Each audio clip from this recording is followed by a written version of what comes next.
Peace, fam. How you doing, man? I'm good, man. How are you? Man, I'm blessed. I'm blessed. Yeah, you look well. You too, man. Where you from? London, Where's your family from? Nigeria. I knew it was somewhere over there. Yeah, yeah. I thought you might be Ghanaian, but you Nah, know, nah, nah. But I have a lot of Ghanaian friends, bro. A lot of Ghanaian friends. you know, to make it out that way. I still never been. Oh, you've never been Ghana? Have, but Nigeria, I haven't. My Oh, parents yeah. met actually. Did they? Yeah. That is an interesting story. That is a very interesting story. I'm not even gonna start there, but I feel like I have so much questions for you, though, Vic. But we'll get through it anyway. Welcome to Represent Radio. I go by the name of Samuel Man, E. Vic, have you been to London before? it's been a while, man. I used to spend a lot of time in London, actually, Yeah, though. I feel like a lot of Chicago people or just people from the States like to come to London quite often. Um, iTape, releasing it very, very soon. Well, it's going to be out by the time this interview comes out. And you dropped V-Tape last year. What do you feel, or what's the difference between the two? How did the two differ? Just a year apart? Yeah, how did they differ for you? Yeah, and it's like they like it's like 6 months, 7 months. You know what I mean? Some in that space. And the primary difference between the two projects is kind of the subject matter. The Mm, V tape is very introspective and personal, and the I tape is more external. It's more like my views on the world and what's going on around me. You know what I yeah, mean? yeah. You express that a lot on Shelter, and I get the essence of that on Freedom as well. One of my favorite track is Moosa, and in there you're talking about your conversation that you have with a friend who's inside, and he's reminding you how you should be grateful. And my question is, do you sometimes take your position and what you have for granted? 100%, man. And remembering to be grateful. Mm, It just gratitude is one of the most powerful tools that we have. You know what I'm mm, saying? Human beings, and my relationships with people that are incarcerated is like they often um, put me back into a place of gratitude because I got to be, acknowledging what I have. mm, And it can be easy to get caught up in the whirlwind of this shit and lose perspective, lose sight of um, how blessed we are, yeah, for sure. like because pain is subjective, Hmm. and you only see the world through your eyes. Sometimes you got to step outside of that and be like, yo, what's really going on? I'm healthy. Yeah. You know what I'm saying? I have freedom. I can decide what I want to do today. Hmm. I got a roof over my head. You know what I mean? I have the ability to create, to take care of my family. Hmm. I'm blessed. You know what I Hmm. mean? And talking to guys that have so much less does give me some gratitude. So I try to, when I get into those times, I try to just be like, yo, what's 5 things I'm grateful for today? You know what I Yeah. mean? Yeah. Yeah. Obviously experiencing this tape and obviously having sat with it for quite a bit of time, you linked up with Just Blaze on one of the tracks as well. One of the tracks. How did that conversation start? How did that collaboration even form? So the beat is made by a Chicago legend named SC and Just Blaze. So I think SC did the sample, Just Blaze did the drums, and then Just Yeah. Blaze did the post production. So I got Mm. the beat from SC. Okay. Um, SC is a guy. He also did Moosa. Um, Okay. So and you did my he favorite track. Okay, cool. did he did a couple of joints off the V tape too. Um, and they made that beat at Baseline in 2005. Oh Um, wow. Probably SC was working on like Jay-Z shit and Dipset. Hmm. And then Nipsey Hussle used the beat on a mixtape in the early 2000s, uncredited. And Hmm. so that's how I even knew about the beat. Then I was in SC's basement and he played that beat. I'm like, wait, I didn't even know you did this beat. I know Hmm. it from the mixtape. You Hmm. know, I was like, yeah, I got to rap on that. You know what I Yeah. mean? Yeah. Uh, Moosa, that's one of my favorite joints too, man. Just the story that I was telling there is like, Yeah. So deep, man. So strong. it's So just strong. important to me, man, because um, storytelling hip hop is like that. That's the basis of what I fell in love with. And you know what I'm saying? I love that record because I feel like it's one of my finest lyrical moments, but then the Mm. story itself, what actually happened, you know, and how, you know what I'm saying, how I was able to be involved in helping my guy come home, Yeah. you know, prison 12 years early. Yeah. Um, it was just like when it happened, it was one of the outside of the song, it's one of the Yeah. craziest experiences of my life. So I was excited to be able to weave it into a story. You know what I'm saying? Yeah. Yeah. Yeah. Vic, it's funny because when I look over your career and I see the work that you've been able to do, the collaborations that you've been able to have been formed on a lot of tracks. Do you feel like you kind of fell into the role of being an activist, or was that like a conscious choice for you? Yeah, you know, I feel like yeah, it just kind of happened. You know what I'm saying? Um, because I've always been active, you know what I mean, and I've always been politically minded. Probably since I first was introduced to Malcolm X autobiography when I was about 16, Yeah. you know, and I started reading Huey Newton and studying the Black Panthers. And if you look back to even from those times when I was a teenager, it was always in my music, you know what I'm saying? But it was often more subtle, you know what I'm saying, and more undercover. And um, probably around 2016, man, you know, when a lot of things erupted in America, Yeah. and like the dawn of the Black Lives Matter movement. Um, these are the things that were on my mind, and Mhm. so it started to just manifest itself more overtly and more blatantly in my Mhm. music. You know what I'm saying?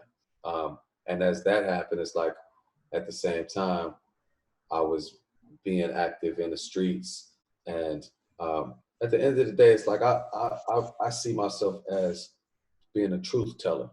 You know what I'm saying? Sure. Like more than, you know, trying to be this activist or this Mhm. political guy or some shit. I tell the truth. You know what I Yeah. mean? And oftentimes when you tell the whole truth, you know what I mean, or you tell the hard truths, you just made an action. You know Yeah. what I'm Yeah. saying? Yeah. Because Yeah. they don't want you to say this shit. Mhm. So when you take stands, you know, I guess in that way, it's like it does kind of just fall upon you Mhm. because it's like you've decided to risk things, Yeah. to Yeah. jeopardize. You've decided to jeopardize certain things And for the truth. and speaking on that point as well, just even that's that perfect segue. Do you sometimes feel like you're overlooked as an artist because you are so truthful? You don't quote unquote make the standard popular music of girls, clubs, all that set stuff for radio and stuff. Can that some way feel like you can sometimes be overlooked by the public?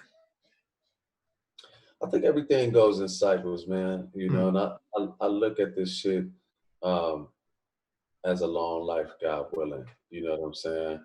And it's like I have faith and belief in myself and what I do and Mhm. why I do it. Yeah. That when it's all said and done, it'll be appreciated the way it needs to be. You know Mhm. what I'm saying? Yeah. And um, so you know, I do think that definitely taking stands though, like taking hard stances will damage you Mm. in the. I was just talking to a friend of mine, you know, about something she got going on in her life, because we like the both of us have been to Palestine.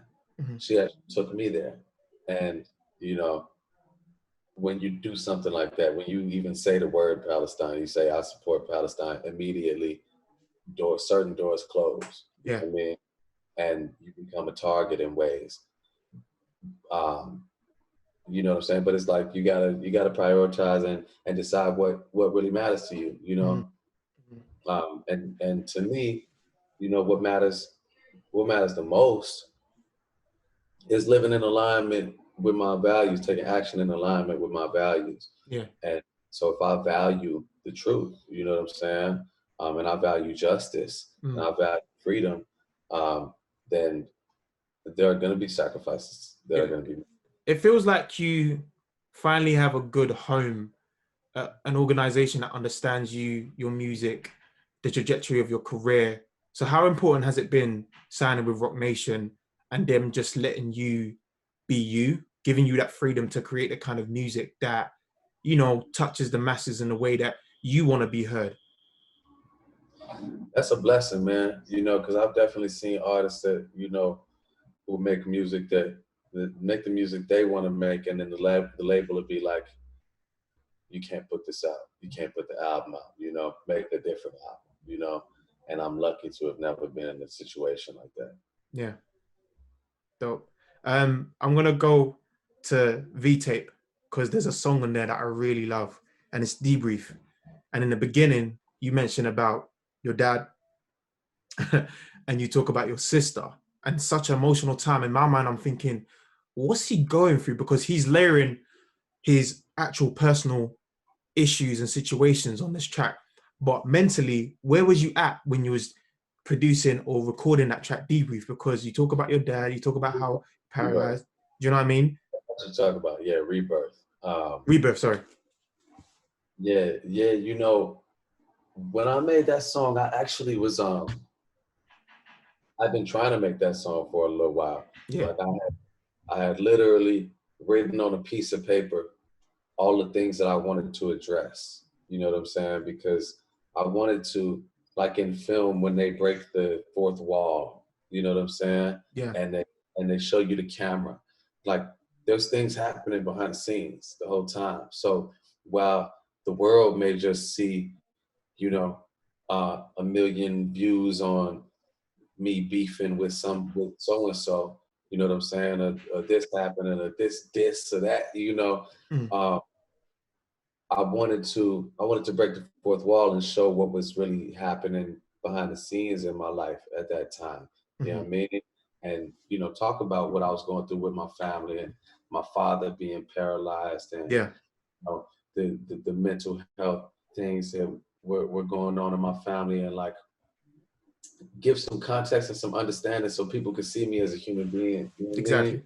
And not just like as a face screaming on their explore page, Yeah, you yeah, know, or you know, or a meme, or you know, a fucking TMZ headline, yeah, because it was a lot of shit in that period of time that I was talking about. It's a lot of shit going on, you know. mm, I'm beefing with this person. I, you know, caught this gun case over yeah, here, yeah. and it's like, and I wanted to explain, you know what I mean, where I was at, you know what I mean. So At that time. that was like the third time I wrote that song, and it, Okay. you know, it worked out that time. It was like I wrote similar lyrics and similar lines in a couple of joints before that.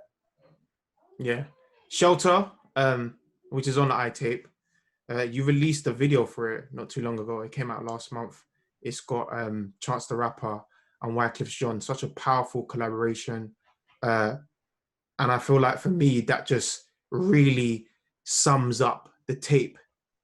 How important was it for you, or how did that even form for you to have both of them on that song on the tape with you on iTape? And why did you feel like that was like the first single you wanted to put out? You know, it's just always been one of my favorite songs since I made it. I made the song with Clef 4 years ago, Mm. and I just felt like it was magical. And but I didn't like my raps though. I didn't like what I Okay.